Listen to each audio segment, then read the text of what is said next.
Hi, everyone. This is our third interview in the podcast series on mindset and performance. I sit down with Lindsay Shoop. Lindsay has amassed nearly 2 decades of coaching and rowing experience through the Olympic level. She earned her Master's of Science education in Exercise Physiology and her Certified Strength and Conditioning Specialist certification from the NSCA, all while coaching full-time in order to elevate her technical skills and knowledge through research-based understanding. As an athlete, she is an Olympic gold medalist, U.S. National Hall of Fame rower, 3-time world champion, 5-time World Cup medalist with over 8 World Cup appearances, and has been part of a FISA Female Crew of the Year. As a coach, she has helped athletes find excellence at every level from middle through high school, college, elite, and masters. Our conversation is split into 2 distinct parts: her personal journey from novice to Olympic champion, and then her post-rowing career and segue into coaching. Enjoy the show.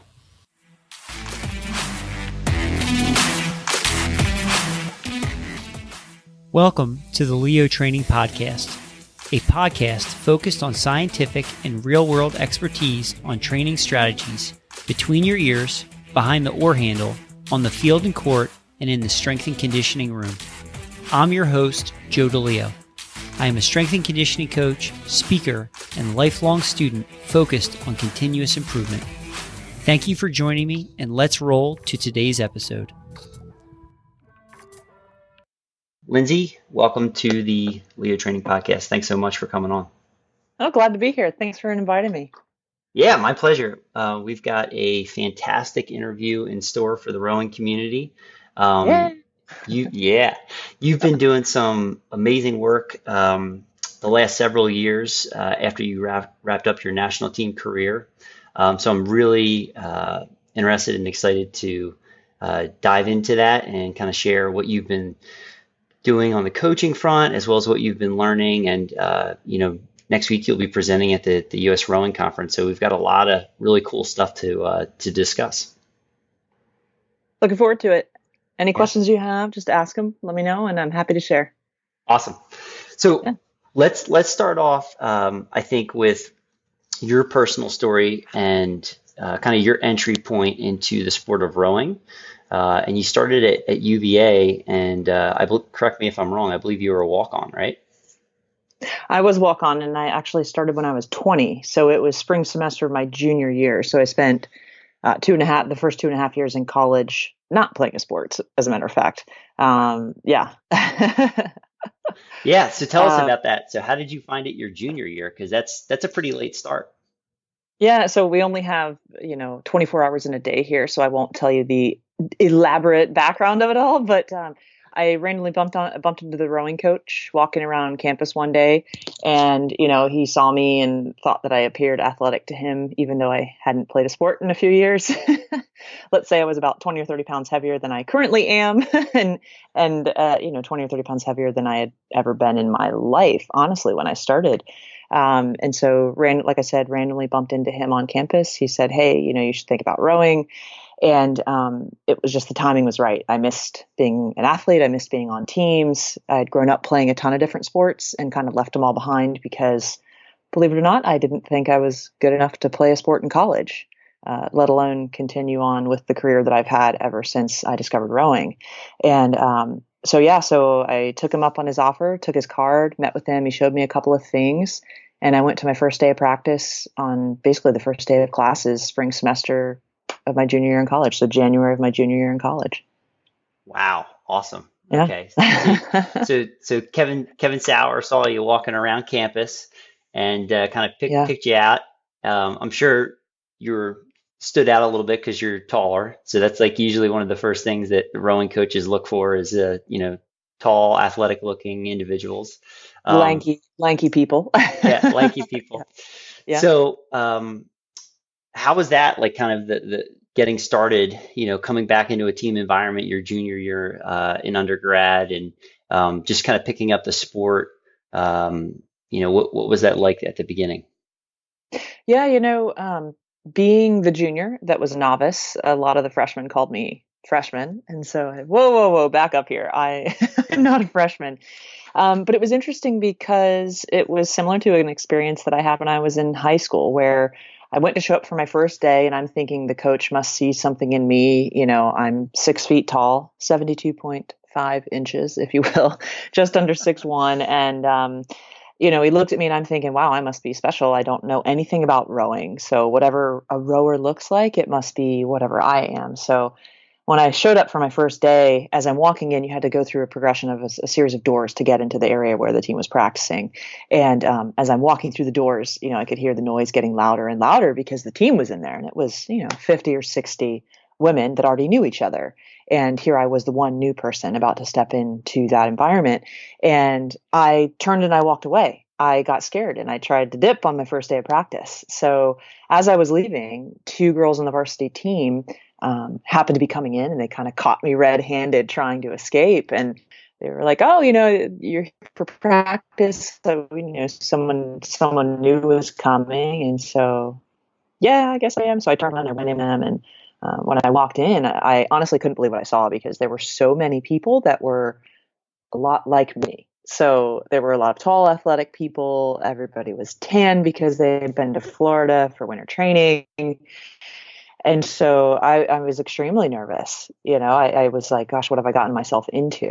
And it took a few minutes for introducing themselves to me. And one of the biggest things that Kevin Sauer, the head coach, he's been at Virginia since 1983. The biggest thing that he does that I think is most unique to the Virginia program is the sense of team that he really champions there. And so one person came over to me and said hi and introduced, and then turned around and went back to what she was doing. And then someone else came up to me, 5 or 10 people did that, and it really assuaged my fear. And it kind of brought me back down to like, wow, I did make the right decision. And then from there, fast forward, a decent amount of time, Kevin would say, I remember I went back and watched an interview that was done with him after we won the Olympic Games. And someone asked him about how it was when I started. And he flat out said, well, she wasn't that good in the beginning, It's a very Kevin thing to say, and honestly, we did an erg test, 5 days. I did a 2K within 5 days of being on the team. And I just did what the girl next to me did. She was wiping the floor with herself, and I just pulled her same number. And I get up and I'm like, all right, here we go. And I look over at her and I'm like, oh, that's what this is supposed to be like, And so, having not really had an experience pushing myself like a 2K before until that moment, and definitely having been away from athletics for such a long period of time, you have to relearn how to incrementally get a little more from yourself. So, yeah, absolutely. Yeah, go ahead. No, so my just kind of for context, what was your athletic background prior to rowing? What sports were you involved in? Yeah. So I grew up playing all kinds of sports. And it's funny because now working on this book, I'm going back through all of these things. So the stories are very clear in my mind now. But I actually started swimming lessons when I was 2, because I nearly drowned in a lake. So shortly thereafter, family said, okay, we need to learn how to swim. Yeah. So started swimming lessons when I was very young. My older brother and I started on a swim team, summer league only though, summer league swim team when I was 5, I think I was. I started riding horses when I was 4, because I had long limbs for being a 4-year-old. But I played basketball mostly. I played volleyball when I was in high school for 4 years. I played field hockey and soccer for 4 years. We went to tennis camps. I was the only girl on an all boys baseball team. So I played a bunch of different sports. Like I ran the gamut of sports. I've even, played golf for fun with friends. But I always hated running. I never liked running, swore I would never be a runner girl. Now I've run marathon and half marathons and that sort of thing. I didn't lift a lot of weights or anything like that. When I first started rowing, I could barely lift the 45-pound bar. I think by the time I graduated college, by the time I left college and went to the national team, national team coach joked and asked, he was like, have you ever lifted weights before? Yeah.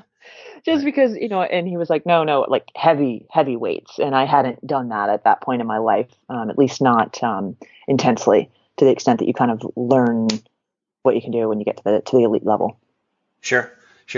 Wow. So definitely, multi-sport athlete. So you had a very extensive athletic background before you got to rowing. So played a lot of different sports. So definitely, you were used to moving in a lot of different ways, which is, Yes.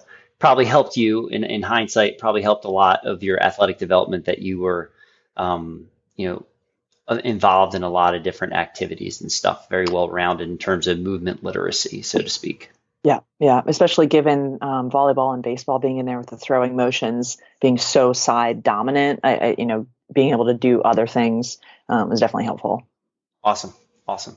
So, so as you kind of alluded to, when you started off at UVA, it didn't necessarily come quickly in terms of success. So there's Yeah. always a lot of hard work involved. So you started off in your junior year, finished out your senior year. So did you segue right into the national team from there, or did you kind of continue to train on your own before you arrived at the national team center? How did that happen? Well, so that was my junior year, finished out my junior year, and I did get 20 seconds faster on the erg in my first semester. And then, so basically in January, I went 7:58. And then by December of that same year, which was the fall of my senior year, I was somewhere around 7:11. I remember on my brain, for some reason, 7:11 sticks out. So somewhere around there by the end of the year. And with that drop, Kevin started to think like maybe you could be better at this. Maybe you could make the 1V one day. And he actually he laughed at me when I told him I wanted to be in the 1V within my first year at Virginia. And because I had started so late, I had eligibility left. So I was able to do a year of graduate school. So I did a year of graduate school, which also was really great timing, because sometimes rowing is about patience. It's about staying positive. It's about staying determined. But luck and timing come in there as well. So because I was able to do that 1 year of graduate school, that put my actual time of leaving Virginia in perfect alignment with the Olympic year, where it was the Olympics finished, then I was done with school, so basically, or I was done with school in the same year of the Olympic Games. So then by that fall, it was an entirely new crop of athletes in the National Team Training Center. And it was basically the perfect overlap of time. I did within my first year, so I guess the first year and a half at Virginia. So spring semester my junior year, January of the end of my senior year, I did make the 1V. I broke 7 minutes. And then I was invited to a pre-elite camp. So we didn't have under 23s the same way that it's set up today. So the first pre-elite camp that I went to, 20 people were invited to it and 7 showed up. Now Wow. people are dying to go to those camps now. I mean, it was a very selective process to be invited in the first place to the camp. And so I was shocked that not everybody chose to go, that it was just 7 of us. But to use your phrase, hindsight, part of it could have been because there was no race. It was just training. It was go to the training center and train. There wasn't you're going to go to Europe and race at under 23 World Championships. We raced at Independence Day against one boat.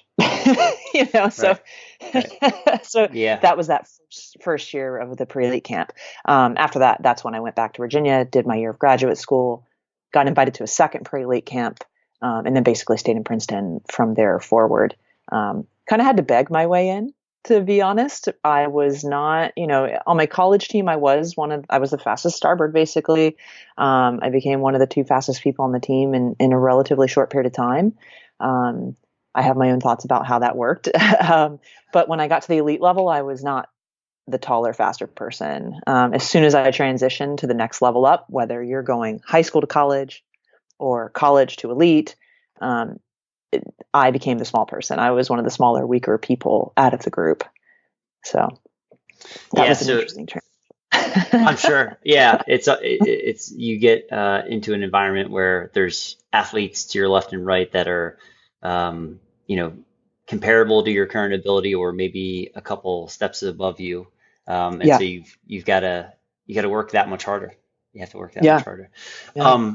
So just curiosity. So to give some context. What year was the pre-elite camp? So that Yep. individuals listening in the U.S. might know because the structure is a lot different now, how they have Yeah. like ID camps and being able to submit erg scores. And then you have, Yeah. formal U23s between the end of the collegiate season and the beginning of the next fall season for college. Yeah. Are you trying So to age me, Joe? no, not at all. I'm Not kidding. at all. No, no. No, so I started rowing in 2002, which actually, for those of you that don't know, the women's eight won the world championships in Seville that year by a narrow margin. That was one of the first world championships that Tom Terhar, who is the current women's national team coach, won. So that really, when people talk about the women's eight having won the last 12 out of 14, world championships, whatever the championship was for that year, it really started ages ago, but 2002 they won. And so that was '02 when I first started. I graduated in 2003. That was my first pre-elite camp. I did a year of graduate school. So 2004 was my second pre-elite camp, which was that summer that overlapped with the Olympic Games. So being able to finish school in an Olympic year is definitely helpful because, like I said, the year after the Olympics is when it's like, okay, now we're kind of at ground zero again. And it's a much easier year to transition to the national team if you get invited to do that. Sure. So you were Much more friendly. you moved up to Princeton in the fall of '05, it sounds like.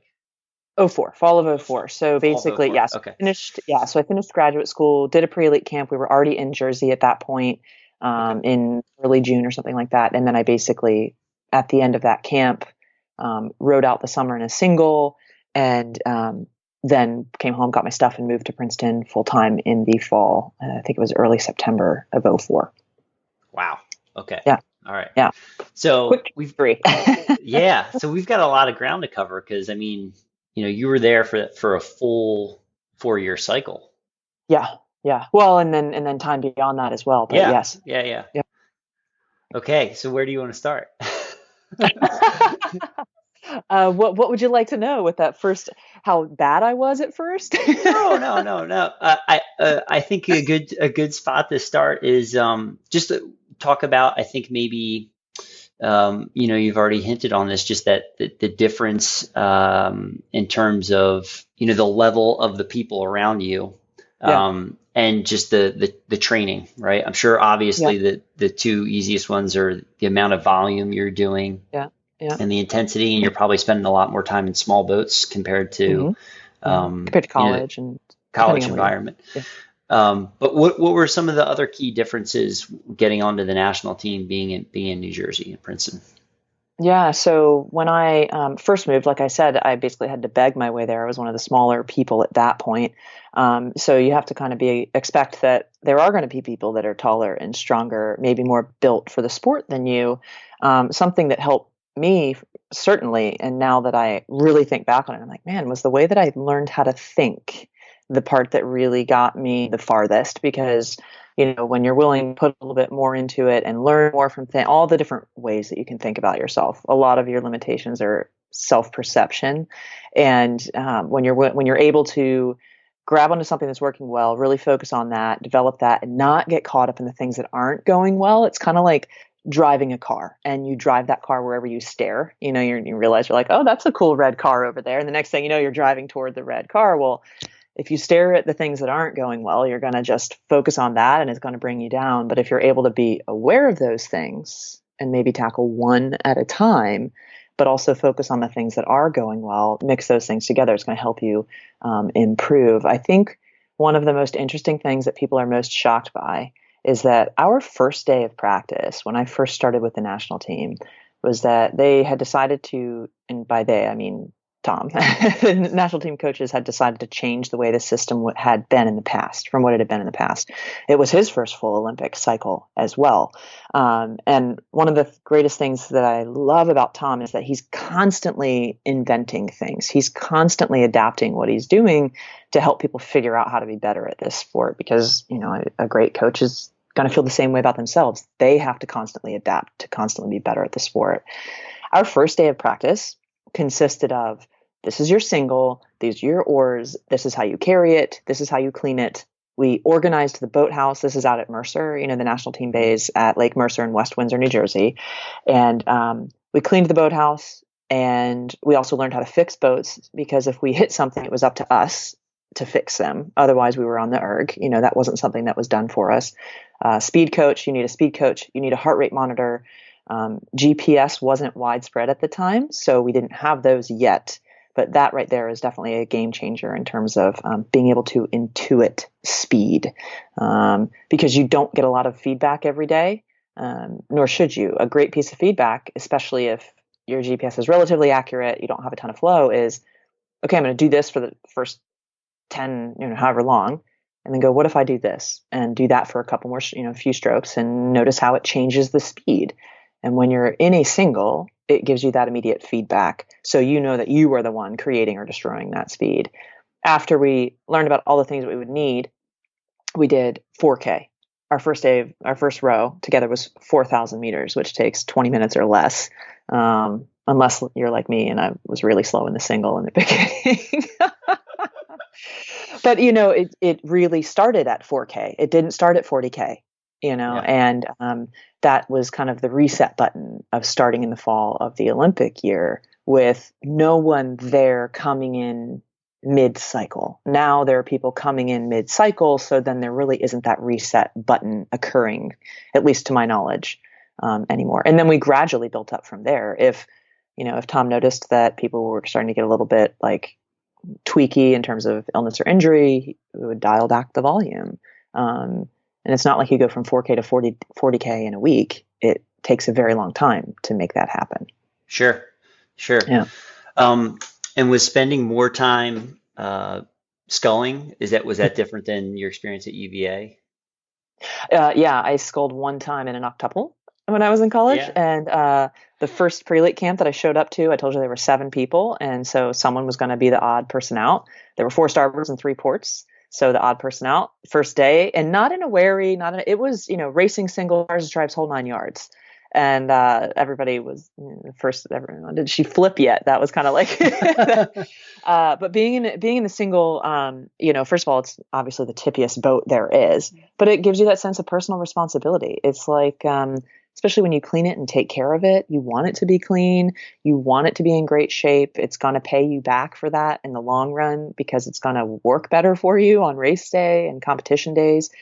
So it's kind of like, anyone that's ever ridden horses, there's just something about when you dismount and you're done for the day and you put your things away, and then you wash and scrape and brush and all the things that you do to get a horse ready or put them away. And then you find yourself mesmerized by the look on their face and the way they start to breathe and calm down. And, obviously a boat and oars are inanimate objects, but there is that kind of mindfulness that connects you more, and you appreciate what you do a lot more, because, something like rowing with the national team is an incredibly special experience. Right. So taking time to appreciate that is really important.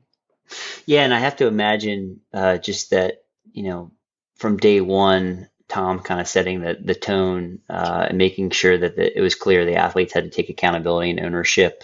Yep. Making sure the oars, the boats, the boat bay, everything was clean and tidy. After you're done rowing, it's probably a little bit different for most, collegiate athletes or most collegiate rowers, because a lot of that stuff, the coach is taking care of kind of behind the scenes, so to speak. That's one of the biggest things that people assume, because we're the United States, that it's a wealthy country, that there's all this money in it. Rowing is huge around the world, and there is a lot of money in it in some countries, some countries. But pretty much every collegiate program in the country has more money than the U.S. national team. They definitely have more resources, more coaches, more hands on deck than the national team does. There isn't necessarily any more time. I mean, when I trained, I worked the whole time. So it was go to practice, rush to work, come back whenever you're allowed in the boathouse again, and then you do it all over again. You're training 2 or 3 times a day, and you're working in between. And so it's not like all of a sudden, you're in college and you have no time, and when you're with the national team, all of a sudden you have time. That's just, at least not for me. That's not how it worked for me, and that's not how it worked during that Olympic cycle. Very few people lived with host families at that point. You're paying your rent, you're paying all your bills, you're doing all these things, and even when you go out to San Diego, or you go and you're training, or you go to a world championships or something like that, when you make it that far, you are still paying rent. You're still paying for everything, even though you're not there, and it's all back home. So Yeah, and that's probably something that isn't talked about as much. So yeah, you're juggling kind of all of these huge life responsibilities on top yeah, of a full training load. yes, 3 to 4 sessions, or 2 to 3, 3 to 4 sessions a yeah, day. So you're looking at 4 to 6 hours of training a day. at minimum. And that doesn't account for, do you get there early to warm up? Do you stay late to cool down? That doesn't account for time at the physical therapist for prehab and prevention. That doesn't account for sleep and travel time. And, if you can afford it, a massage for preventive reasons, so there Yeah. are a lot of things involved. So let's talk about as you got onto the national team, you spending more time, in the single sculling, and kind Mhm. of having that framework set up where everybody had to take a lot more responsibility. Yep. Um, how did that kind of help your development and make you more informed as a rower, right? Because it's a Mhm. different experience being in the single Yeah. versus a four or an eight or a pair. You get a lot more Yep. feedback, and there's a lot more sort Yeah. of, I'm making this go fast, or I'm not making this go fast. So just from a Yep. learning standpoint, how did that help you a lot? So twice a week, every week, you knew exactly where you fell on the team, and so you finish your race pieces, because you do race pieces at least twice a week, and you go over and you see your name or your initials. We all had initials at that point, and your times and where you fell, and you have to be able to look at it and go, oh my God, I'm at the bottom again, and figure out how to not be at the bottom anymore. There wasn't, with the national team, again, you don't have races the way that you do in college. So you have a very long time with lots and lots and lots of meters before you're going to get to race. You might race once a year, if you're lucky, at an actual competition. Maybe 4 or 5 times a year at most at an actual competition. When really you're looking at this projection of potentially being tired for 4 years at a time because there's one thing in mind, even whether you've made the team or not, like coach is still looking at the Olympics as being the pinnacle. So everything between day zero after an Olympic Games is preparing for the next Olympic Games. And everything in between might be the biggest thing that you as an athlete have ever done. But you still have to think, okay, so even this is not the Olympic Games. Like all of these things that are happening are just steps along the way.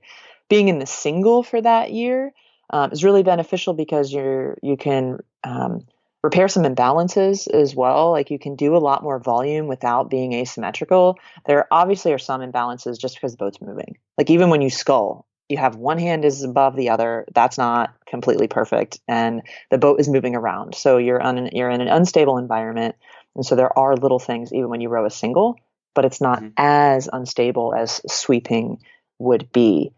But again, to go back to your question about the single being a smaller boat and giving you that feedback, I remember being told, good job one time in about 6 months, and so you have to rely on yourself to the extent that you're like, okay, what could I possibly learn? Well, if the boat's going faster or slower, no matter what, if you row poorly, you're probably going to get fit. You're going to be forced to find a way to go harder. If the boat's heavy on race day, you go with what you got. You find a way to push more, and then you start to figure it out. That also really encourages you to be diligent about Sure. making technical changes. And any tiny little thing, even if it's thumbs on the ends, right? You're sculling and you want your thumbs on the tips of the oars and your fingers pretty close to that, create a little mitten. Like you are going to focus on that because it's the one piece of advice that you've been given, you know, Right. and then you just pay attention to speed from there. So it also creates a competitiveness because everybody's in the same sized hull. And even at steady state, you kind of know where you are. You're like, well, that person is having an easier time and they're going faster than me, Sure. even on a steady state row. And if that's the case, then that's probably going to translate to a race row as well. Yeah. So really good feedback, and um, just all around development. You get the internal Yep. feedback, as an individual in the boat, and then that external feedback of sort of where you are on the pecking order, so to Yeah. speak. Yeah. Yeah. And there's definitely, So there's a new take pecking order every 3 days. yeah. So that's you constantly have a pretty good barometer of where you're currently standing, right? Yeah. So that in and of itself is challenging. Yeah. So that's the fall of '04. So kind of take us through, lead up to, Beijing a little bit. So through the next Yeah. kind of 4 years Okay. and So, stuff, and what boats you were in, and that experience, and kind of the wind up to the games. okay. And I'll attempt to make this streamlined, streamlined as possible, so that we don't take the next 24 hours to discuss all that. But within my first year in the single, obviously on the pecking order, I was at the bottom of the pecking order, and then miraculously one day I was no longer at the bottom of the pecking order in the single. By spring, I somehow worked my way toward the top. I think Tom was pretty confused by it, because the first time it happened, he gave me this look of like, what? Which is, I also love about the things that he does, because you can just tell where, if you don't know, that's something that a coach wants, right? Is like, this is happening and I don't even know why. So now let's add something to it. We can get even more out of it. Natural speed is a great thing. It's a great problem to have. Yeah. You can also learn from it. So then basically from there, instead of staying in sculling, I got put back in sweep. In 2005, the quad and the women's pair, the women's quad and the women's pair were the two sweep priority events for the women's team. And no longer being in a single, that meant that I was not in the runnings for the quad. And then there were only a couple of pairs at that point, so I was somewhere potentially in the running for the pair. On the first day that we kind of started our pairs matrix, my pair partner and I got passed by a single. That doesn't happen. So we were that low. And then within a matter of weeks, I worked my way to being the fastest starboard, and ended up racing the pair that year and the 8. So I went from literally the bottom of the team to being the starboard that made the pair faster than any other starboard on the team that year.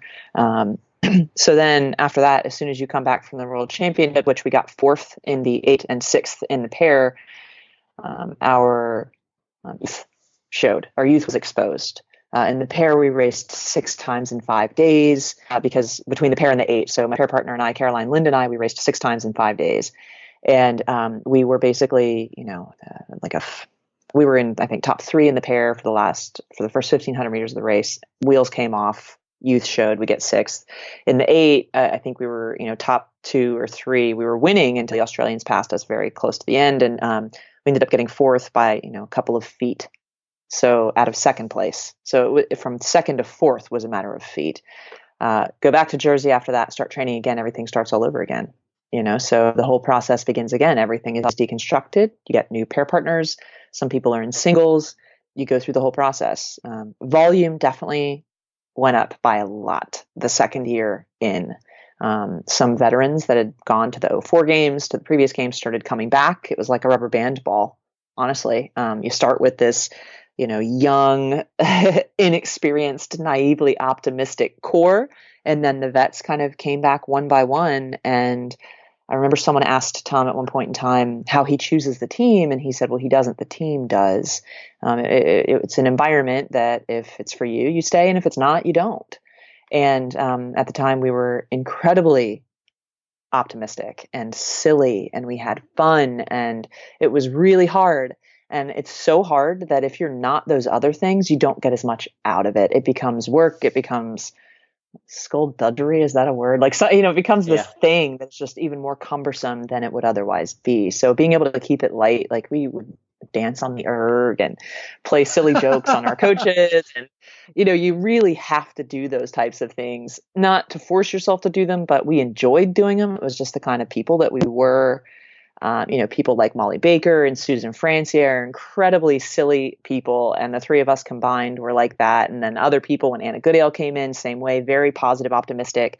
So to throw those types of personalities together really kept it light when we were outside of the boat as well.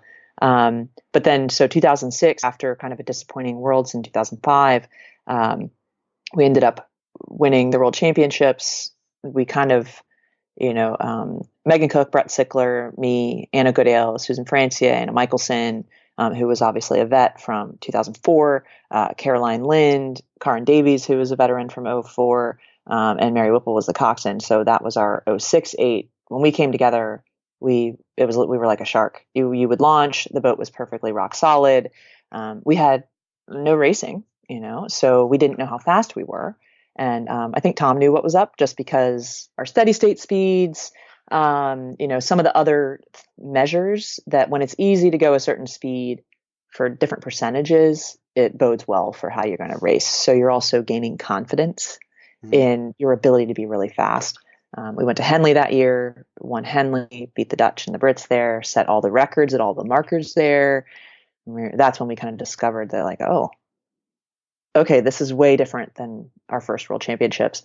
Won the World Championship, set the world record that year. But again, you come home, and as soon as that's over, everything gets deconstructed again. Exactly. Starts all over. And yeah, you're more fit and you have more experience, but you have to go through the whole process again. You have more tools in your bucket, but it doesn't guarantee anything. And my friend Molly put it really well, is that you can never expect to be doing something. You can only, basically when you're in the process of doing it, that's the only time you can count on something. And when you are literally crossing the finish line, that's when you know. When you are sitting in the boat, that's when you know.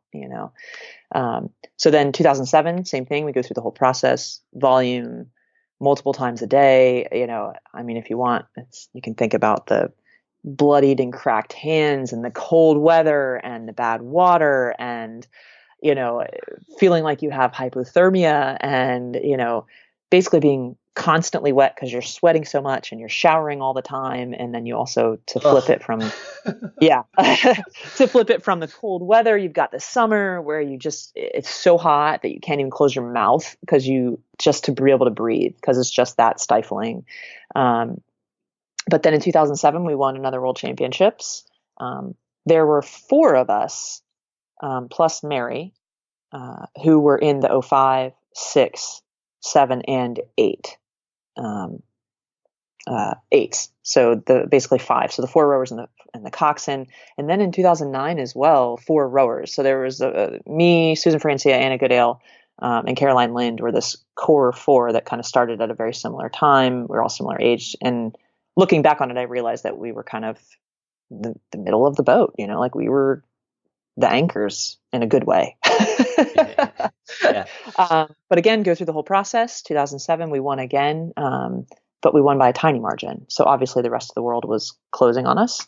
And then 2008, you go through the whole process. And by the time that you find out that you've made the team, you've trained in basically pairs the entire time, 4 straight 4s a bit, a school bit off and on. You've lifted weights. You've run 5 miles of hills on a Saturday after your 2x8K session, constantly finding ways. But again, it started at 4K and then expanded from there in terms of volume and stress that you're putting on yourself. And when you make the Olympic team, you find out about a month before you leave that you've made the team. If you're in a small boat, you might find a little bit before that, but in a camp boat like the 8, you find out a month before you leave. And instead of only rowing the 8 at that point, you get back in pairs and you row pairs and straight 4s and you keep your skills up. And it also keeps the competition, because if you only row an 8 when you are isolated in your own training camp, you don't truly get to compete. So by having everybody in pairs or straight 4s or quads or singles, you're constantly getting to compete against some of the best people in the world, if not the best people in the world. And those are your races, instead of this one actual competition or 2 actual competitions that might happen throughout the year. Long version. I gave you the long version. No, that was great. That was great. So it's actually the short version. That was wonderful. Yeah, that was wonderful. I've got some questions kind of out of that. So a couple things that you sort of like a theme I'm picking up on, and you've mentioned it a couple times, is sort of, World Championships come to a conclusion. You come back and everything's deconstructed and resets, start over again.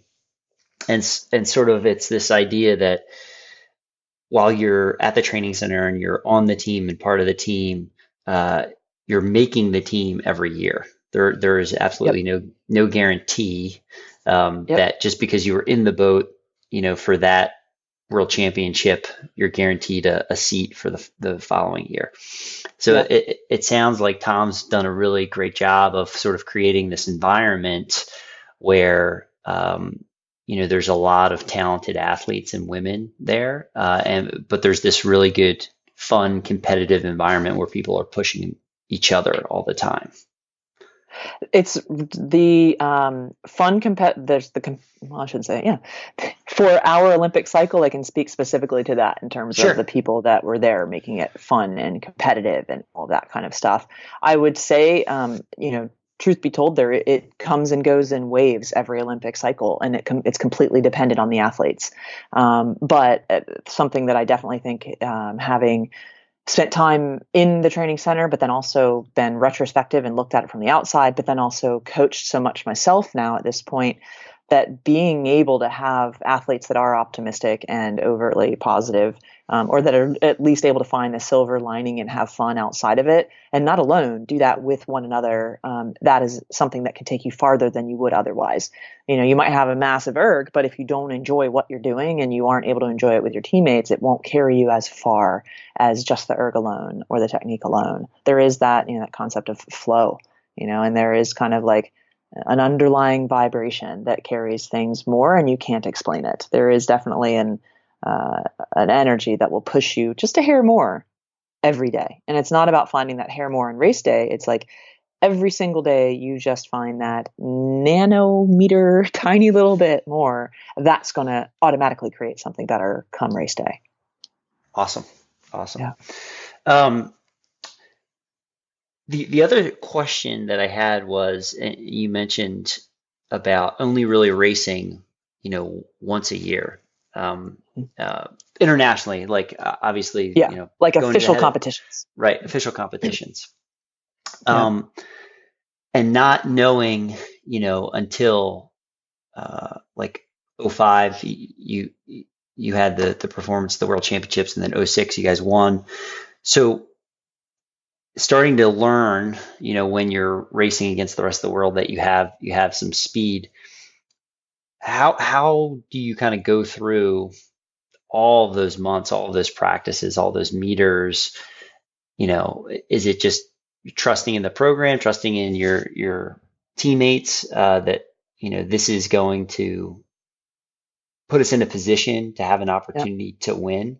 Yeah. Because it's just sort of this kind of unknown. You don't know where you stack up, right? You're not getting that external feedback against the rest of the world in Yeah. comparison. So basically, and this is actually something that I've used in my own coaching, is that when you have a group of athletes that, instead of training against some individual or some other team or some specific country, because you never know who's going to bring what any given year, it's all based on the past. So for us in the training center, we trained on speeds that were faster than the world best times. So we trained on speeds that no one had ever achieved before by a good enough portion that it was like, okay, if the world record was 5:55.5 when we set it in 2006, it's now a hair faster than that. We trained at 5:53, and that's for the 8 specifically, right? We're going to train for something that no one has ever done before. And that way you're not fixating on other people and worrying about them. That way when you show up, you're not fixated on them in the other lanes. You're like, this is a speed that we've developed that is better than anything else that anyone has ever done. And as long as we stay focused on that, then it's going to nudge us a little bit farther. And we did that for all the boat classes. You knew exactly what your speed markers were supposed to be for specific stroke rates for every boat that you rode, whether it was the pair or the straight 4 or the 8 or a single. You knew what kind of range you were supposed to be in. And it was always a range, because conditions, you could be within that range if you were moving really well. If you were moving the boat really well, then you're going to be on the faster end of that range. And you're like, all right, like this must be, we must be doing something right here. Let's keep doing these things.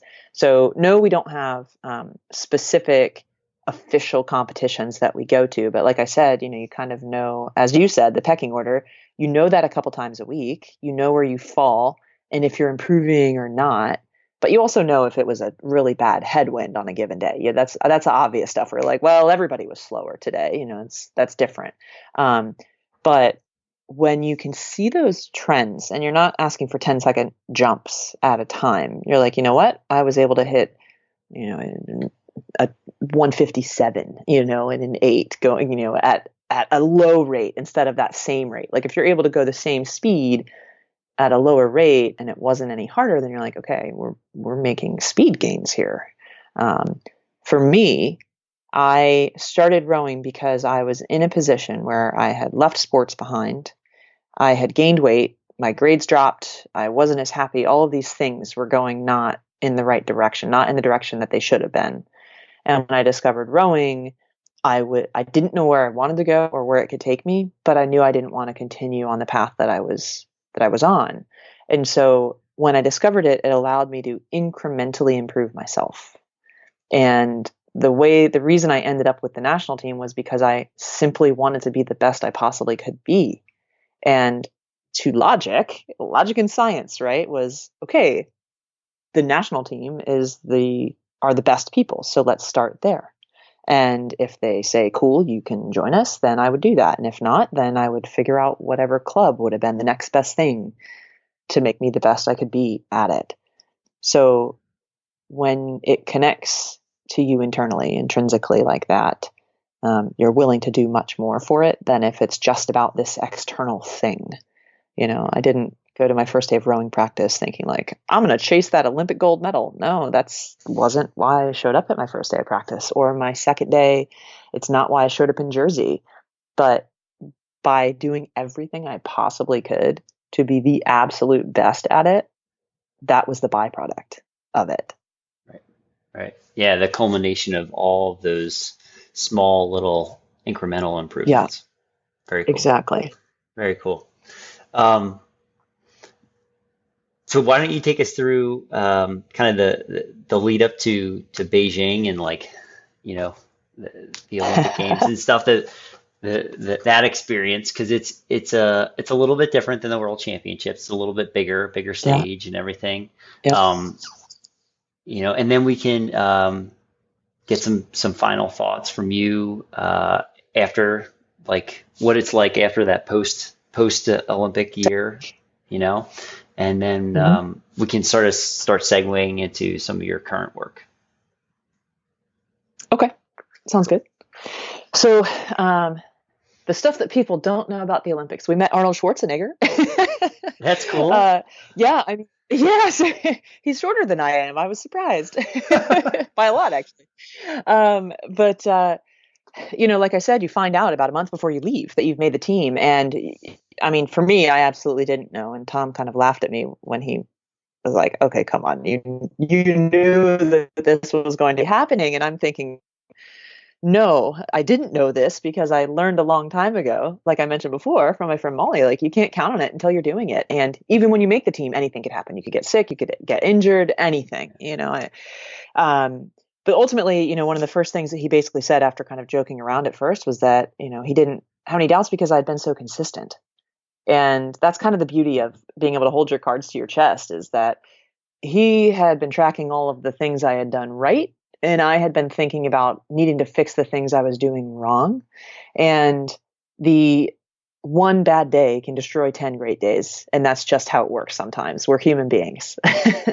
And that's part of the reason why that naive optimism is so important, because you have to be able to manage that mentally, because mental anguish manifests physically and it brings the whole house down. So, but yeah, trained leading up to Beijing, we actually do like a processing where you sign a contract that you recognize the historic significance of the Olympic Games, and you have media training because you are representing your country.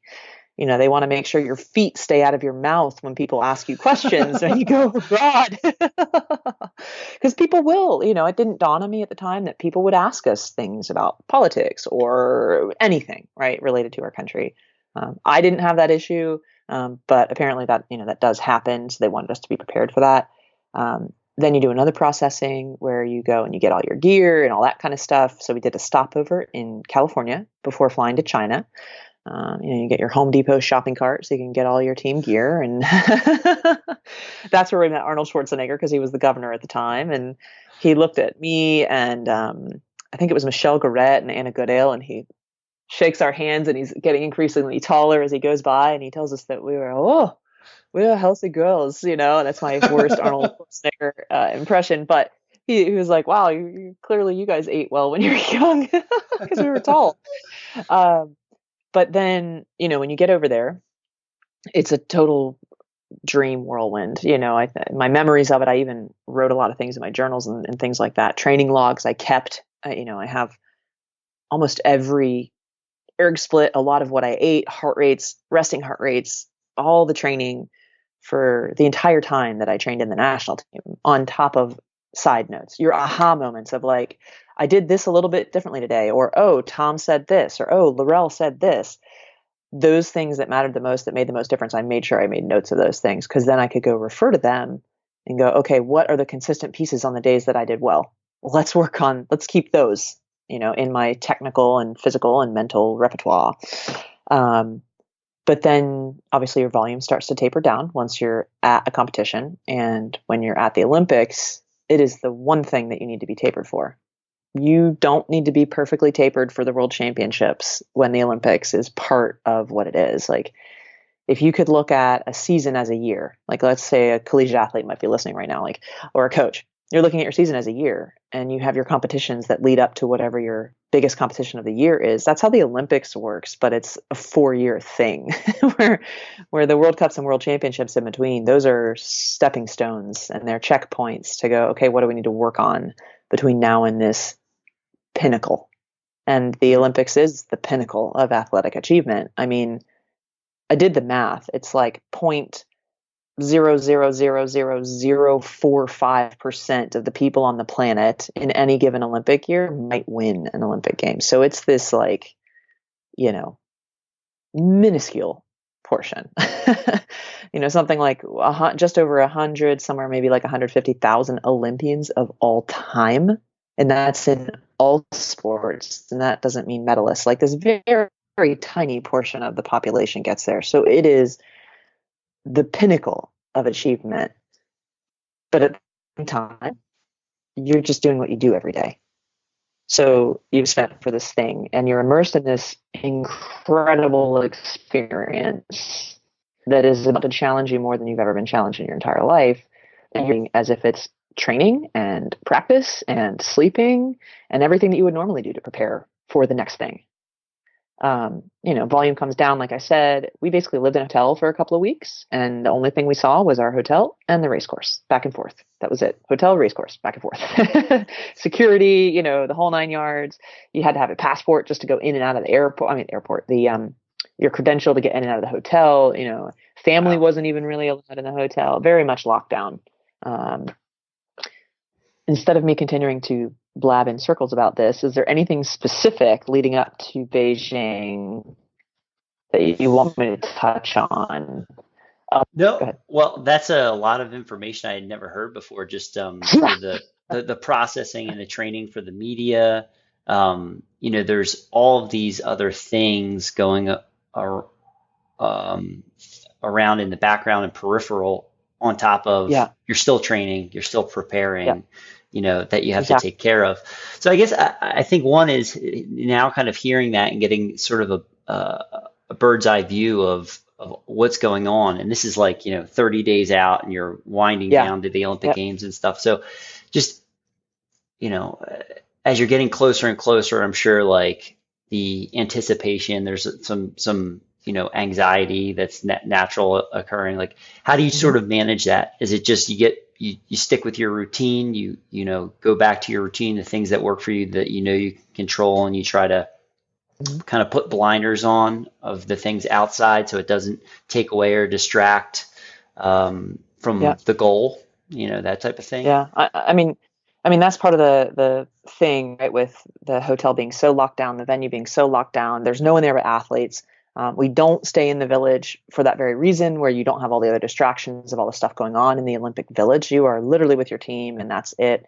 The Canadians and Italians, those two rowing teams, were in the hotel with us, and that was it. It's a massive hotel, but that was pretty much it. American rowers, Canadian rowers, Italian rowers, and all the support staff. So coaches and trainers and all that kind of stuff. Athletic trainers, I should say, not trainers. Physical therapists, those sorts of things.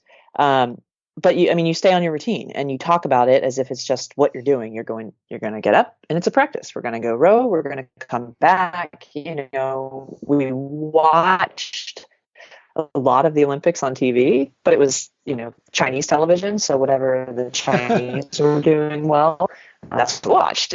So people always ask like, oh, what was it like? And I'm like, I don't know. I have no idea what the States, because we didn't see that footage. Right. We saw Chinese footage, which is obviously different. It's going to be unique. And so you wake up in the morning, you have food home, you have lunch, you probably grab a nap, I shop. I wasn't a huge reader at the time, but you read a lot of books and you watch the Olympics, and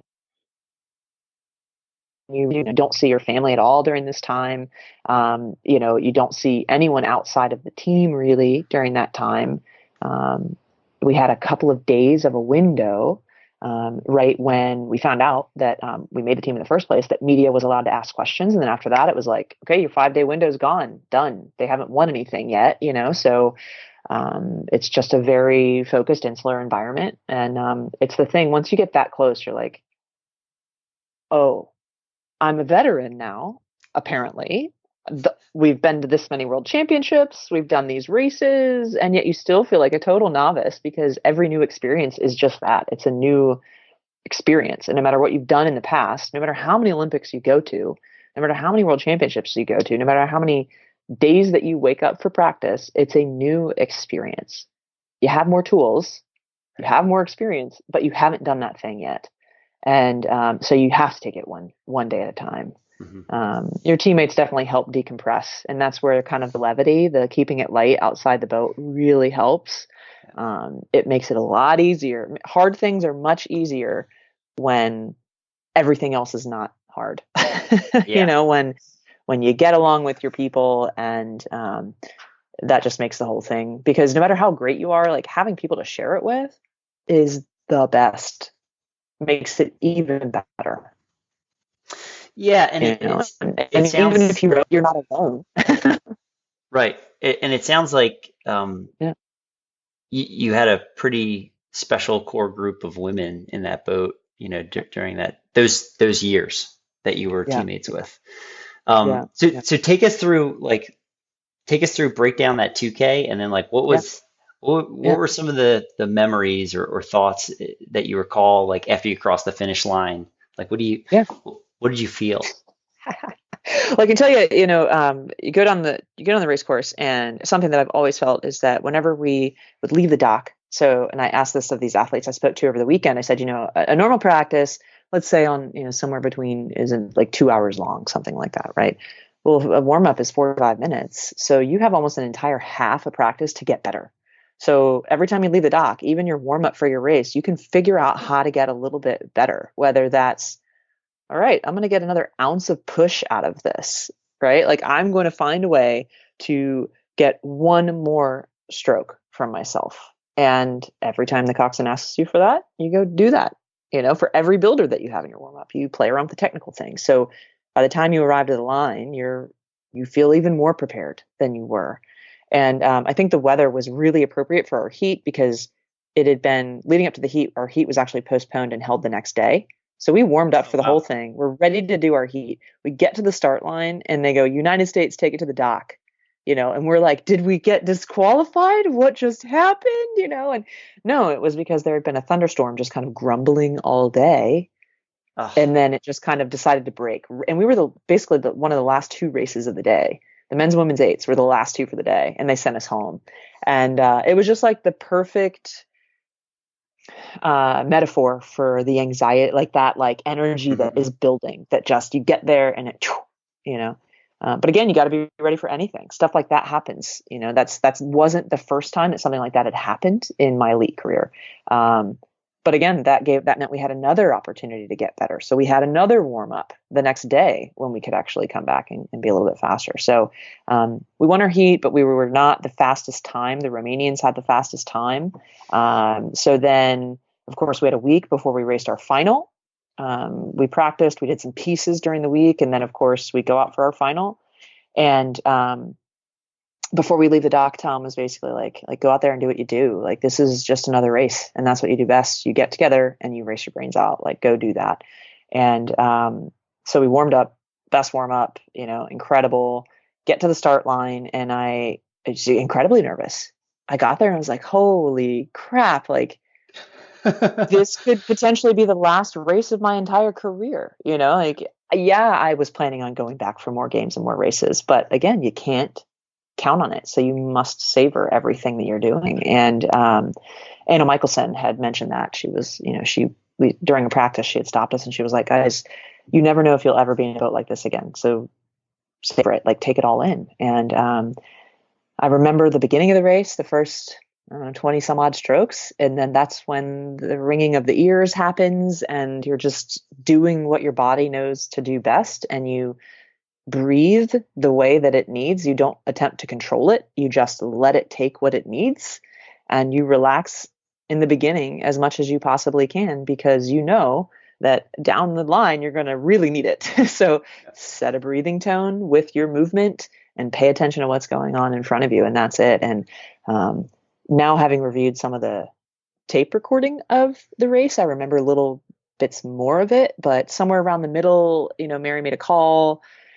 And then I kind of, ears ringing and whatnot. I really hear nothing. You can see things and you can kind of sense noise. And then with about 250 meters to go, I always had a habit. I taught myself to say one word. Just, that was it. Like, the entire way down the course, if anything is going on in your mind, don't say too many words, because they can get switched. They can get flipped around into negative thought. Plus, there's gaps. The words you say, there are gaps. There are pauses naturally. And the more gaps there are, the more opportunity for negative thought to pop in. So I would just say yes, yes, yes, yes, yes, yes, yes, yes, yes, yes, yes, yes, yes, over and over and over. There's no gap. It's just continuous yes, yes, yes, yes, yes, yes, yes. And that way it's minimal. There's nothing to focus on but one very simple word. And negative thought can't creep in there. And about 250 meters to go, yes, switched to gold, because I was just fish flopping legs on the deck, and nothing left, and I'm thinking I have to switch it to this thing because I can't let these people in front of me down. Like, we've made it this far. They've carried us so far that, there is nothing that will distract me from what we're here for, and Mary was always really good. I don't know if it was on accident or on purpose, but I try to teach coxswains this is a coxswain can learn. One of the most important things that a coxswain can do from a rower perspective is identify that moment when the rower is about to have a negative thought and say something to distract the happens. And what are some ways that look at body language, look at faces, listen to the way the boat sounds, watch them on the erg. They're doing pieces, whatever it is. Someone's probably going to have a pattern of struggle. Identify the pattern of struggle for the people that you're coxing. For every person on your team, write it down. Like, pay attention to that. Don't tell them this is when you're struggling. Make a note of it. Be aware of it. And practice your words before they struggle. Convince them that they're stronger than whatever is trying to hold them back in that moment. Mary made a comment. This is now having gone back and listened to it, and I think it started to extract. And I might be making this up, but it's really helpful. Is that she made some comment about how the speed that we had in the middle of the race was all that she needed. She didn't need more speed because we were pacing the world. We were ahead of everybody at that point. Mm-hmm. And she basically was like, I don't need more. What they don't know is that we have more gears. And I was like, I'm glad you think we have more gears, because this is all I got. Like, I'm giving you everything. I am giving you absolutely everything right now. But because she said that, I was like, oh, all right. Yeah. I'll find another gear. Sure. You just tell me when you need it, and that was a really great redirect on her part. And I don't know if it was, timed based on what she had noticed. I don't know if what I just explained to you about what coxswains can do was something that she has ever done before. I don't know if that's a tactic that she's used. But it was one of those things where it was like, wow, in that moment, I needed that redirect. And she gave it to me the instant before I needed it. That's a really, really great example of kind of the blend of sort of, experience, the art, if you will, like a coaching moment, like knowing the appropriate timing to say something like that, to get a little bit more out of, everybody in the boat. Yeah. I mean, the first half of the race is really just make sure, I mean, gosh, the first thing you have to do, and this is what people, when it comes to race plans, is it doesn't matter what your plan is. You have to execute first thing, find your rhythm. That's all that matters. If you don't find your rhythm, don't move to the second part of the race plan or the third part of the race plan. Continue to focus on finding your rhythm, because your efficiency is what's going to matter the most in the second half of the race. Second half of the race, that might be where you would need more redirects for people's mental. But again, at that point, when you're racing at that level, the mental is still important, but the athletes at that level, if you've made it that far, you're pretty tough mentally. You have your mind game, in there. So the role of the coxswain is really to bring everybody together and one or two redirects. You don't need 800. You don't need 200 strokes worth of motivation at any level, for that matter. Yeah. No, that was fantastic. Great stuff. Great stuff. So you're going down the course. You're in that. They kind of left us off at the last 250 there, and then Oh yeah, sorry. yeah, and then you get And then what happened? Yeah. So you all Finish legs flopping, and then you cross the finish line. And the funny thing is, I was in 2-seat because, again, I told you at the very beginning, I was one of the smaller athletes. I had one of the slower erg scores. Aaron Gaffaro and I at the time were the two slowest ergs. Like that was the first time around. But we also worked really well together. She and I rode a very fast pair for a while, but.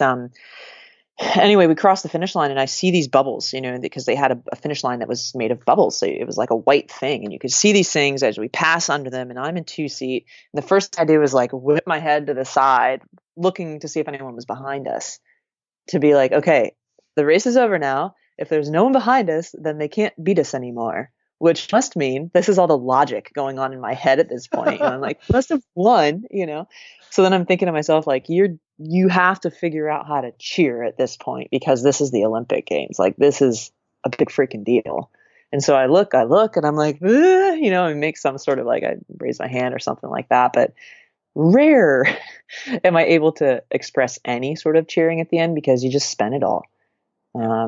The following, 2009 World Championships, I think like even in the video, you can just see me like completely collapse, with nothing to give in that moment. But I think one of the unique things that people that don't row don't realize is that when you win, you can't move.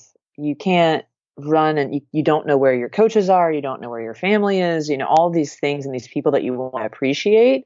Your teammates are first, obviously, but even them you can't hug. Like, you get the one in front of you and the one behind you, and that's it. You can't have a group like, oh my thing, for at least 5 or 10 minutes. Yeah. So, you cross the line, you're sitting in the boat. All you want to do is just get out, and you can't.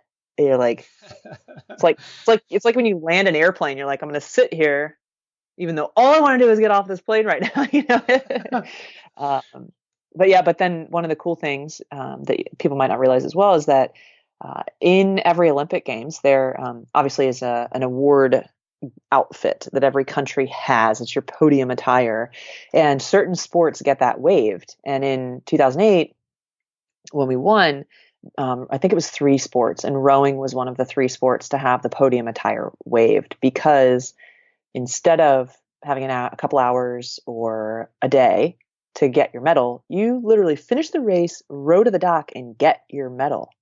So you're still sweating. Your socks are still sopping wet. You still have everything that's raw about what you're just coming off of is expressed and exposed in your receipt of your medal. Because you get to the dock, you get out, and you're cheering and you're laughing and you're excited about this thing. we had talked about having won the world championships before, and you get this teeny little like medallion that, high school and college medals are bigger than world championships medals. They're more significant than that. Mine, the one that we had gotten in 2007, the year before, even like the ribbon was ripped when I got it. It just isn't about the medal. It's not. And then you're standing there on the Olympic podium and this person is standing in front of you to hand you your medal. And all of a sudden the weight of it hits you and it's exponentially greater than what you've ever experienced before. That's when it starts to hit you. Just that physical representation of that kind of goes, oh, this is different. This is not what has happened up to this point. This is something. And the woman that gave us our medals, Anita de France, is, my friend Anna put it that she's a pioneer of American women's rowing. She is. She's been involved forever. I can't even begin to list the number of things that she's done with the U.S. Olympic Committee, the International Olympic Committee, with U.S. rowing, with her own rowing career, all of these things. She's the type of woman that when she enters a room, it's almost like she's floating. She doesn't take steps. She just moves across and has this ethereal presence. And there's just something extremely special about her. So this is the person handing us our Olympic medals. And she goes to hand me mine, and I'm second to last because it's 2-seat. Second to last to get my medal. And she goes to put it over my head. And she, first of all, she recognizes that I'm like I'm breaking down, bawling at this point. My whole body is shaking. And she won't let go of my hand. She just keeps shaking it. And all I want to do is like hide my eyes, wipe my tears. And I'm like, she is just going to shake every last tear out of me right now. And, she said that my life was forever changed. And I don't know if she said that to everyone in our boat, but she definitely said it to me. And it literally felt like a Disney fairy godmother moment, where it's just like this thing just happened. And this incredibly special person just, shared this experience with changed my perception of it, by what she had said in such a special way. And then I spent the entire national anthem bawling my eyes out instead of singing. I think I made out the last couple of words was basically it. But yeah, I go back to that very moment many, many times, or all the time, because still haven't wrapped my head around the fact that someone like me, who, hated running, was overweight, I used to be an athlete. I didn't have confidence, that I discovered something that took me to that point. And, I still wrestle with how did that happen? And that's why, I mentioned earlier, the book situation is to write this whole story into a book, because the one thing I know, aside from the fact that you can never count on something until you're in the process of doing it, is that you also don't know what is possible beyond whatever your insecurity or your fear is, your anxiety is. But why not think that maybe something great is on the other side of it, and give yourself that chance, give yourself that opportunity, because you never know. And not only that, it's no matter where you are, you're never too late to make that decision. It is never too late in your life to decide to turn it all around or turn it in the direction that you want it to go. Wow. Yeah. That's, that was incredible. Just some of the, just all of the background information around what you were thinking and feeling, beyond sort of the nuts and bolts of racing, just the emotion, the raw emotion of it all. Yeah. And I didn't know that. That's really interesting that rowing is one of, or at the time was one of 3 sports that was waived in terms of receiving their medals. So it's probably even more, raw, because, if you're getting your medal a day or a couple of days later, you kind of have some time to come down from the actual competition. But when you're, going to the dock, you get out, you're still letting your heart rate come down, you're still sweating, you're trying to catch your breath.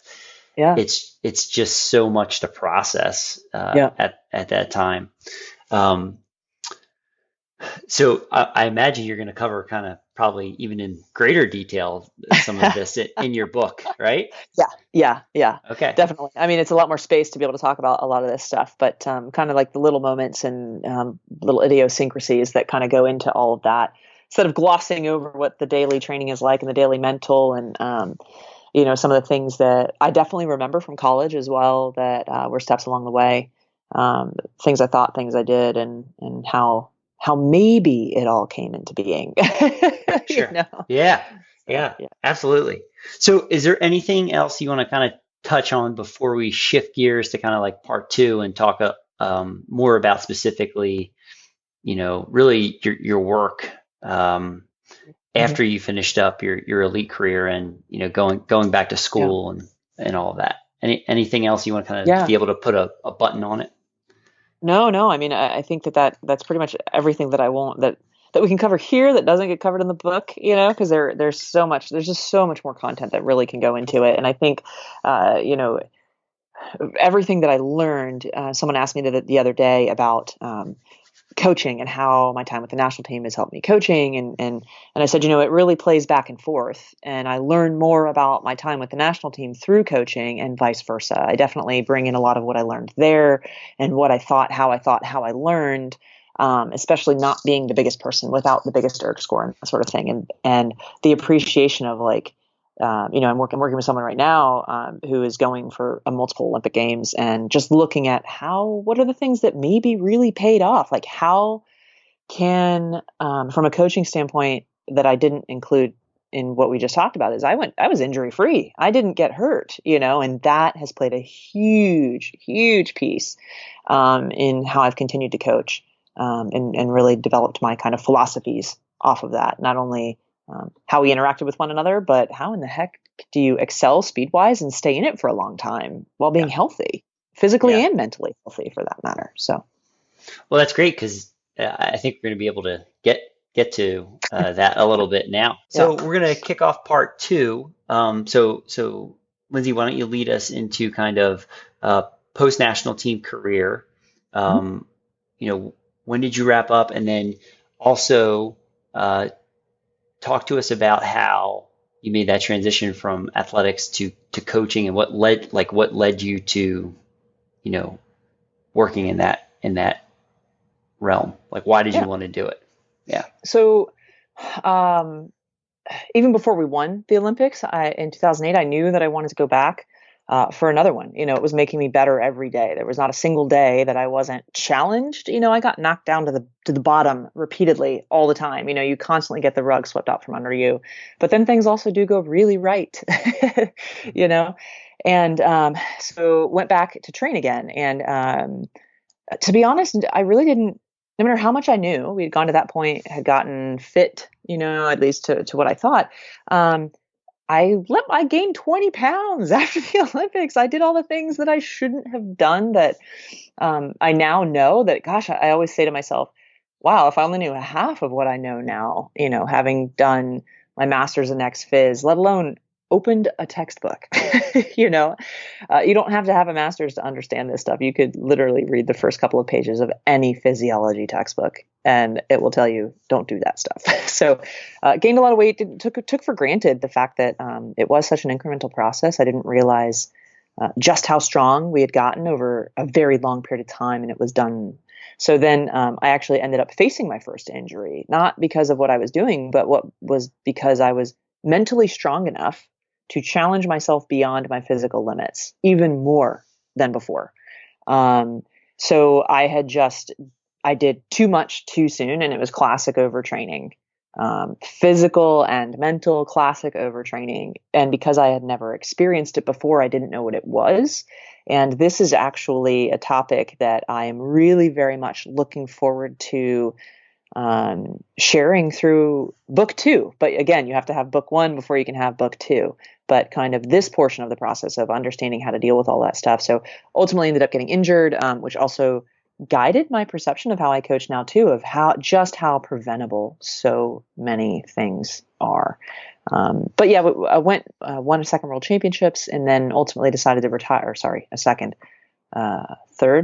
third world championships, another world championships after the Olympic Games, and then ultimately decided, it just wasn't for me anymore because it wasn't making me feel like I was the best that I could be. It was starting to break me down, just because it was too much too soon, like I said.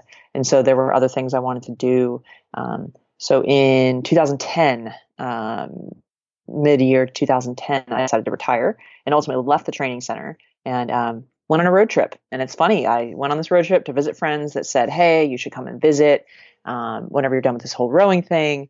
And that kind of got me to Miami. And I live in Miami Beach now. And I literally just came here to visit a friend from college. And I used to tell people that I haven't left yet, but I tell people now that I never left. So it's been about 9 years that I've been down here. My first 2 years down here, I actually did ocean rescue because that was something that I really wanted to do ever since I was 10, 12 years old. And I became an EMT for that. And that was kind of my first little learning about how the body really works, because I had never taken anatomy or physiology before. And I remember sitting on my first day of the EMT school, and for some reason I was like, maybe I'm meant to be a pediatric nurse. That was kind of something that popped into my head because I love working with people. I love being healthy. It changed my life. Rowing has certainly changed my life. And now that I know what I do, I'm like, man, you can really stay in your whatever it is that you're doing for a long time when you have the right perspective on it.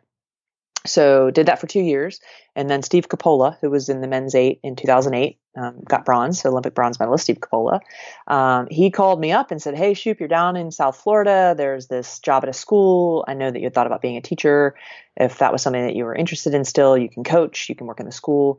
And so ocean rescue, I was sold on. I was not leaving ocean rescue, but I went up to the school, said I'll be foolish not to at least check it out. And I went up to the school, which was Pinecrest School, which is in Fort Lauderdale. And it was just an amazing place. It was an amazing experience. I hadn't planned on coaching so early in my time after retirement. Truth be told, I assumed I would never coach just because it's the easy thing to do.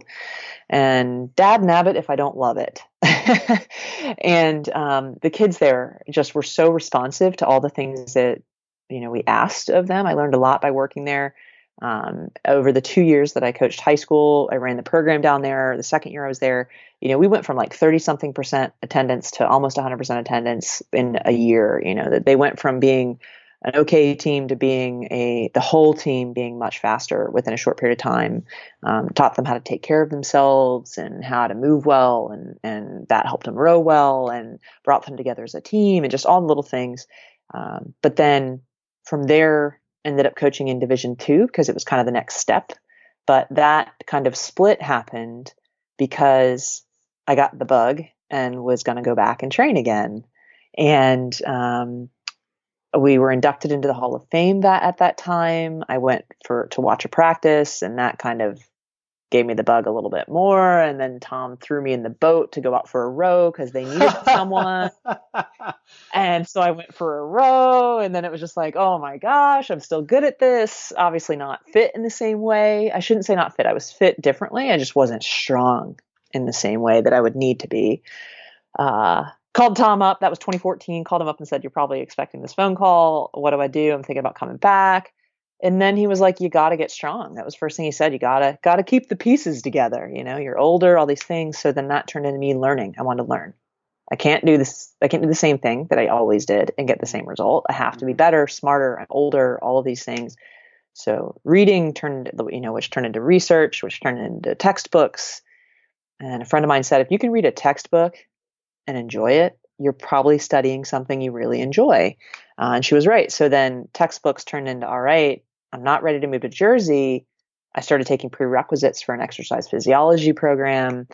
And my first exercise physiology professor, he had this phrase where the body is an elegant machine.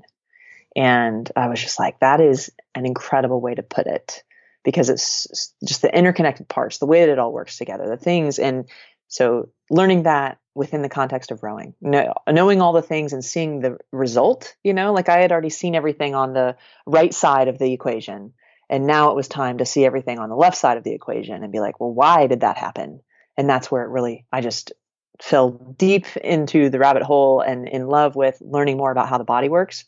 And ultimately it was originally personal and selfish, where it was like, how can I be better? And then I was coaching simultaneous to taking the classes, coached Division II for 2 years. They didn't lose a single race for 2 years straight. They had a great time doing it. Obviously, I still stay in touch with every athlete that I've ever coached. They're amazing. And Then that turned into the master's program, which I was able to be the graduate assistant at the University of Miami so I could focus on the school. So I transitioned to the University of Miami to do my master's in exercise physiology, which was a byproduct of coaching, wanting to be the best I possibly could at coaching now rather than being the best athlete that I could. I just fell in love with the aha moments that you can help people have. My college coach did that for me. I have a high school coach, was my high school volleyball coach, that definitely did that for me. And so the opportunity to be able to provide that opportunity or environment for someone else for self-discovery and empowerment is just like, what else could you possibly do? So, and when people learn that they're in control of how they feel, and how they are, that's the ultimate knowledge and empowerment. So. Very cool. Very cool. So that's really awesome that you were able to kind of juxtaposition direct time in the trenches coaching while you're in the classroom learning all these things. So just kind of flipping back and forth. You don't sleep a lot when you do that. That's right. That's right. I'm sure. But you probably just had this experience, I imagine, like going through that where you're seeing the athletes you're coaching going through their day-to-day training, and then you're in the classroom and you start to see probably all these dots starting to get connected. So it's like bricks and mortar. Yeah. And you've coached, you've coached at every level. In case the audience isn't aware, you've coached the junior, the collegiate, pre-elite, elite, Paralympic, and master, levels in rowing. So kind of with that, what are some of the things that have started to or started to stand out as you were completing your master's degree while you were coaching? How did that change for you? Yeah, I mean, I think some of the stuff that stood out was it was fun because you had the practical application of like, oh, this is how I always did this, but now I have all of these other ways that I can also achieve that thing. And rowing is really incredibly basic. And I think one of the gifts of being inside the NCAA as well is that you see all of those constraints and the things that are really pushing forward, and then also getting to obviously work at the junior level, the common links. So it's like once you have insight into each of those, it's like, what are the overlaps? What's happening at all the levels?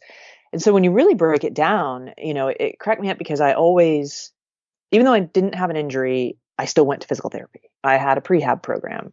I was literally one of the first 2 people to show up at the boathouse every day so that I could warm up. We had our team warm up, but I did my warm up. And so to be able to now look back at it and I go, gosh, I was not crazy strong, but I wasn't hurt either. What did I do? I took care of myself. And when you look at rowing as optimizing movement and making sure your joints are together and you're leveraging heavy loads and just keep it that simple rather than rowing for the sake of rowing and being in a particular conventional position, putting someone in their most powerful position based on how they're built is the important thing, because they're going to stay healthier and they're going to be able to leverage a heavy load much better within the context of how they're built. The way that I like to put it with people is that like everybody walks, or not everybody walks, but we all have our version of walking. But if you look at 100 different people walking down the street, they're all built differently, but you would look at them and go, oh, they're all walking and they're achieving walk. But it's not conventionally done as a particular way. It's specific to how they're built. Rowing is the same. Like you're going to have an optimal position that isn't necessarily going to look the exact same as someone else. They'll have similarities. You'll know that it's rowing, but it won't be a cookie cutter. And that's where, when you learn more about how the body works, you can be more intuitive and more inventive to prolong health, prevent injury, and maximize boat speed. And when you do those things, the overall well-being of the athlete is far greater. It's far more likely. Yeah, absolutely. And then it becomes, something where the athlete, the individual, it's much more sustainable for the long term. Yeah. And then you can also teach them tools. You can teach them concepts and tools. That way they can own it and it makes it more theirs and they become more engaged. And so. Yeah. And that's a great point too, that you brought up, that it sounds almost intuitively that even though you didn't have an injury until the very end of your career, you went Yeah. to PT and did sort of some of these extra things that, in hindsight, looking back on, they probably kept you very healthy Yeah. and Yeah. injury free, and uh, added to your ability to train at a very high level for a very long time. Yeah. I Um, mean, that added to being consistent, which was, like I mentioned before, one of the most important things. Yeah, 100%, 100%. So what are some of the things? Could you give like maybe one example um, of maybe helping an athlete that you've worked with kind of try to find an optimal position, maybe on the erg or in the boat, and some adjustments you've made for him or her? Mhm. Typically, thinking about moving the body less, like someone who is, people always ask me about like, you know, body prep and lay back. And, those are products of how strong you are. You can't, I mean, somebody actually asked me at one point in time, a specific angle, like on a 100 out of 180 degrees, what angle is it? And it's, if your abs are not strong enough to hold you up past a certain point, you cannot follow through that far. So getting people to understand, getting athletes to understand, I have this thing where I'll say logic and science, and I do this funny little thing, because I'll explain it to them in a way that they're like, oh, that makes sense. If you think about moving heavy objects, and this is a very common one that I use, you want to keep the heavy object close to you. You want to keep it toward the middle of you. You want to keep it probably equal between your base of support. So like if you're wherever your feet are, you probably want to keep it halfway between those, not off balance in any way. And you probably want to keep it low, And Mhm. so if you can achieve those things in rowing, then you're probably going to leverage that heavy load better. So, body angle forward and swing or lay back. I was taught that swing was a swear word, like those are concepts that minimize the importance of your legs and moving the load with your legs. And then also leaning to your rigor. So a ton of body motion and leaning to your side are two things that are pretty common that I work to overcome by dialing it in. I'll have an athlete usually sit, you could do it on the erg, sit on the erg, identify your tailbones, find them, like rock back and forth on them and shift forward just enough to get a hair in front of them. That way, you're leveraging in front of your hips, just a little bit, not a ton. I don't want you to have a ton of weight in your shoes. I want you just to be just in front of your hips.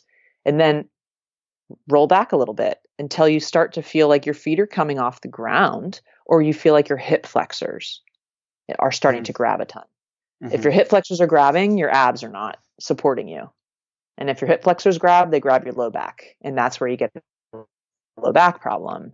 So then you're laying back so far that you're just going to hurt your back. As far as tipping to the side, like a lot of people are taught high outside shoulder and lean into your rigor, but that is just like bending over awkwardly to pick up a heavy box. Yeah. Why not thread a needle right down the middle of the boat and let your inside arm, let's say you're sweeping, your inside arm gets up and out of the way and your outside stays back and down.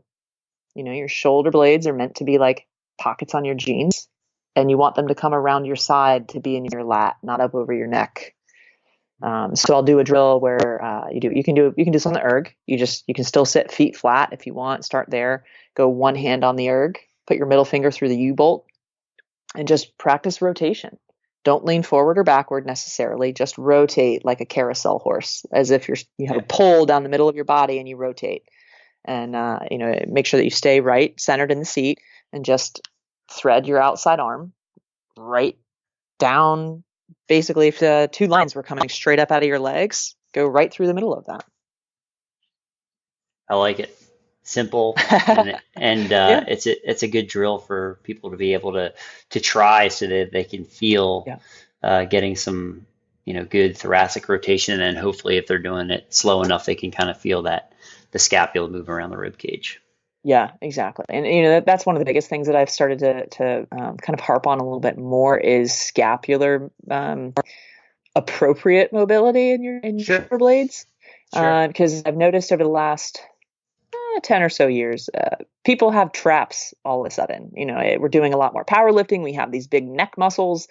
Well, what coach wants you to use your neck muscles when you row? You don't want to, you don't want to shrug up. And there are a lot of power lifts that we do traditionally where, and I didn't realize this until I studied it and broke it down for movement deviations for hours on end when I was in grad school, that, you are taught to really aggressively shrug your shoulders up. And so you're basically teaching your shoulder blades to kind of come up, because it's a vertical thing when you're doing a clean or a high pull or something like that. Whereas rowing is horizontal. You don't have that vertical shrug.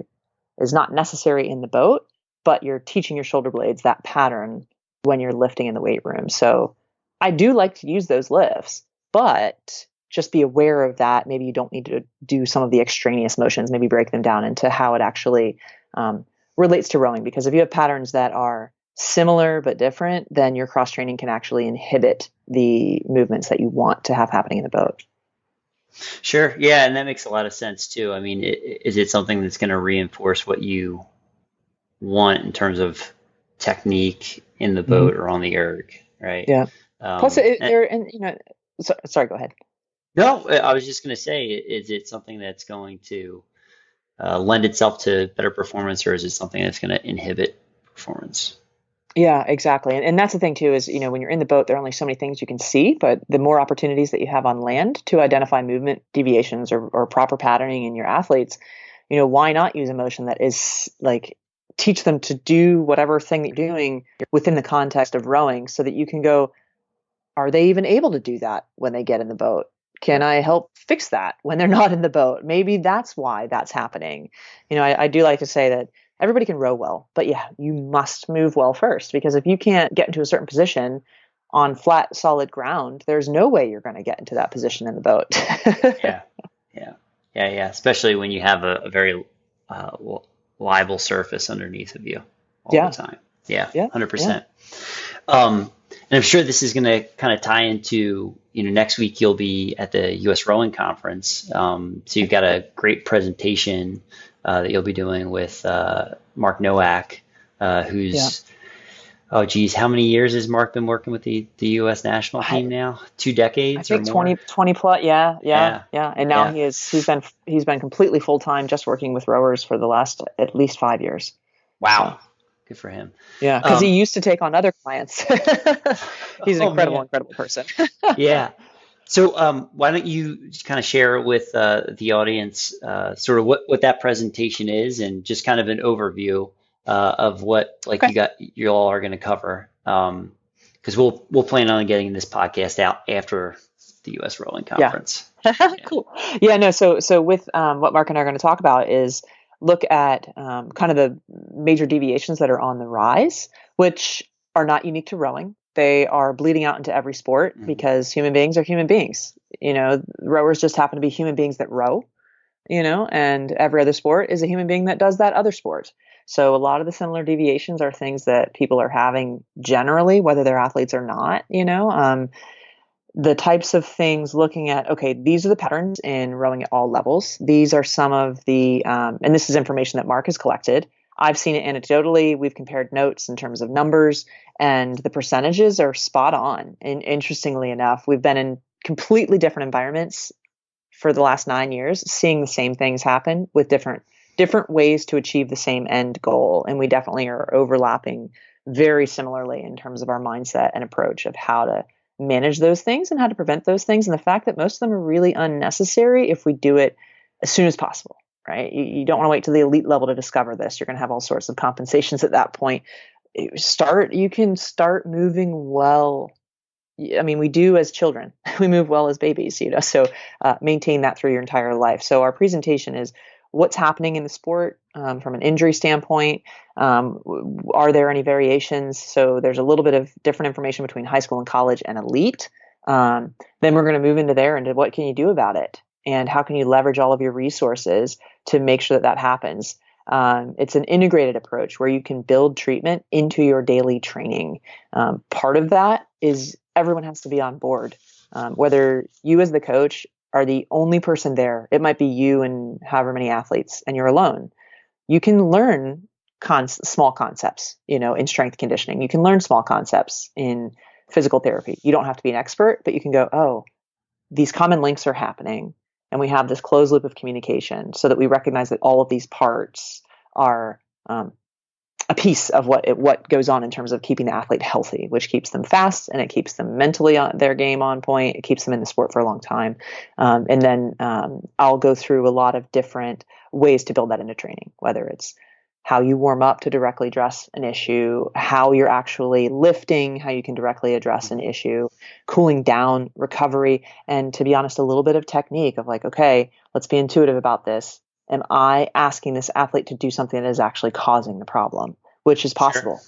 Sure. Yeah. It's not just about pushing the load. It's how do we push the load optimally? So movement optimization leads to rowing optimization. That's the gist of it. For me as a coach, I'd always, especially now going through the academic programs that I have, I see a lot of different things happening just in simple warm-ups. And those are opportunities that are missed because that's patterning. And you can pattern really great things or really poor things through that. At the end of the day, it's on the athlete to do it right. You can't hold their hand all the time, but that's also feedback. Which athletes want to own it? Those are the ones that should be in your top boats, not just because of their erg, but because they're doing all the things. And using a warm-up that isn't just general, one that directly just addresses scapular issues, one that directly addresses hip and lumbar issues. Make it intentional and do certain things for a reason. Yeah, I think that's great. And,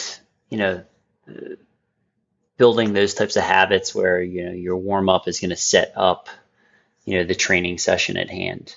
And that way you have things in place that over time, as the athlete's doing these on a more consistent basis, they're going to help hopefully develop some of that awareness where, if something's not feeling quite right, that they know enough that, okay, something's a little bit off, Exactly. I need to communicate to my coach or maybe have this, looked at a little bit more. That's the great. one thing I did forget. Yeah. The one thing I did forget is that, we have all these movement screens and things like that, but as from a coaching standpoint, you have a lot of bodies, you have a limited amount of time. Mm-hmm. And so I personally just like to use 2 or 3 different little things as assessments that hit a lot of things at once. And that's the biggest thing is time. I don't have time to do that. And that's we address those issues. You have pressure to perform. Academically, athletically, you have other demands, things and so time is ultimately the limiting factor. So that's the key thing is if you can do all of these things that you're already doing, but with more direct purpose, you're going to save yourself time in the long run because people are going to stay healthier without having to do more things. They'll just do things slightly differently. Plus having an assessment that isn't something that needs to be done by a professional. That gives the athletes, again, goes back to tools. They have more tools to go, am I getting better at this? Go stretch. Okay, well, do this assessment. What do you actually need to stretch? And am I getting better at that? Right. So, yeah. No, that's great. That's great. Yeah, I mean, time is definitely, probably one of the most, if not the most precious resource. And so being able to have things built in where, the warm up, things in the warm up or the cool down can be sort of self-assessments. And so that's a great kind of, educational opportunity, the athlete's learning, you're building buy-in and trust, those types of things. And then you can catch them. There's sort of opportunities to capture if there's something going on that we might need to investigate and take a further look at before it really becomes a injury or a bigger issue. Exactly. And that's part of the reason why I do love unilateral exercises, especially in your warm-ups. Even if you are beyond that point, it's just a constant body scan because it's an unstable environment.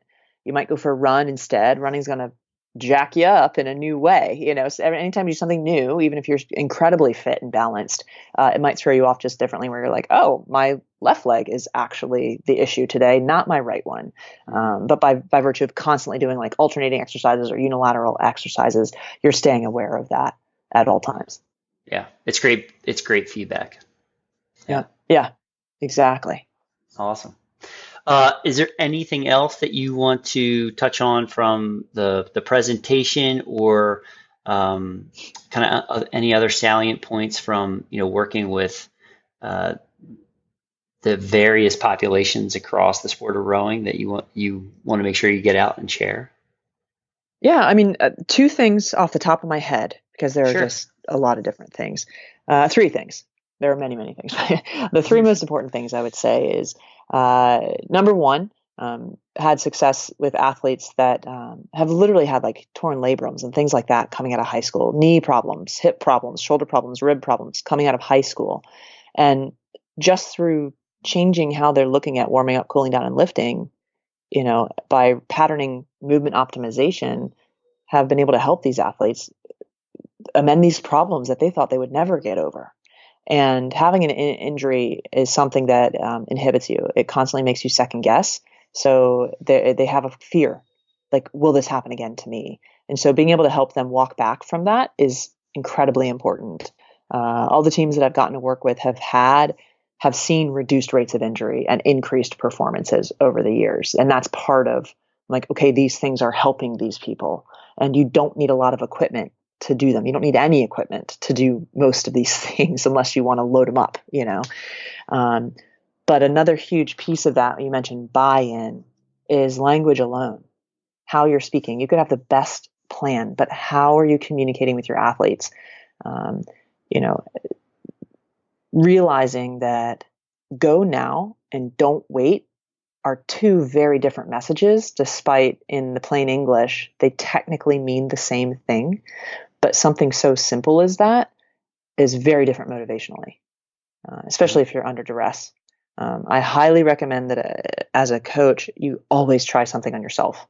That way it gives you an appreciation of just how hard they're working, or just how difficult something that is seemingly simple is.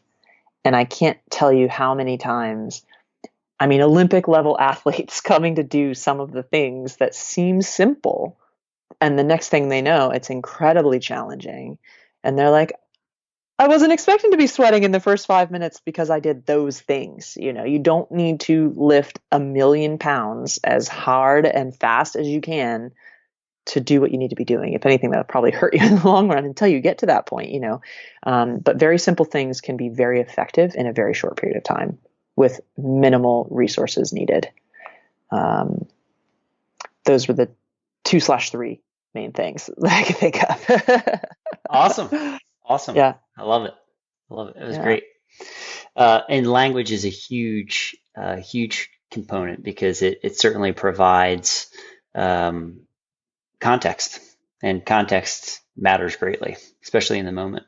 Yeah. So, well, and that the idea of the athlete wellness kind of a circuit to be the most effective thing where all the parts are involved. mm-hmm. If you have different people, let's say you're the coach, you're the only one, and you are all of those people for your athletes.